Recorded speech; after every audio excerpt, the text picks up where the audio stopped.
So today in our forest school session we're going to be doing some pond dipping. It's just the start of March. I think today is March the 5th. And so at this time of year it's when you get a lot of frog spawn, and that's what we're going to be looking for today.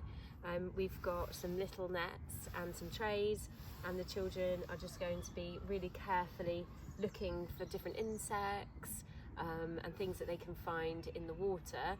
Last week we couldn't spot any frog spawn, and so we're really excited that this week the gardeners just told us that at the other end of the pond there is actually some frog spawn which we've spotted. So we're not going to go over to that end with our nets because we don't want to disturb the frog spawn, but it's really exciting that the children will actually get to see that, and we're going to talk a lot about the life cycle of frogs. And then, yeah, it's nice for them just to get their net and do some exploring and see what else they can find. Oh, wow.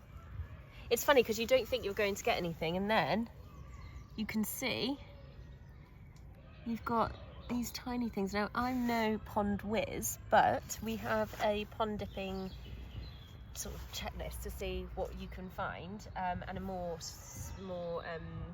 detailed one over there which really goes into all the different... Oh look, there's so many different things. Oh my goodness, look, there's a big one there. Look, that was one dip, and we've got so many different things out of one dip. See, look at that little guy. Nice. That's quite cool, look. So this is the little... So it's amazing to think this is going to turn into something that resembles a dragonfly. I mean, it's amazing. Is it? Yeah, I think that's a cat, isn't that? It's like the little... Oh, look. Oh, no. Oh, sorry, chap. Yeah, okay. It's like the larvae, isn't it? Just amazing. What was that? Oh, look, he's hanging out. He's having a great... Just snail. No snails. One of the things we're going to be talking about today is the differences between toads and frogs. Toads have much duller skin, and they're more sort of greyish, and they have lots of warts on them, and frogs are much more colourful and their skin is much more slimy, so that's always a really good indicator when you're trying to find out what they are. Toads have very little legs because they tend to walk everywhere, and then frogs have very long legs because they hop everywhere. And also something quite interesting that the kids love to know about is that toads don't have any teeth, allegedly, but frogs do.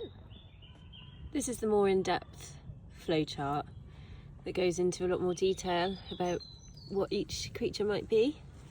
And it's great because there are questions. So is it a fly larvae?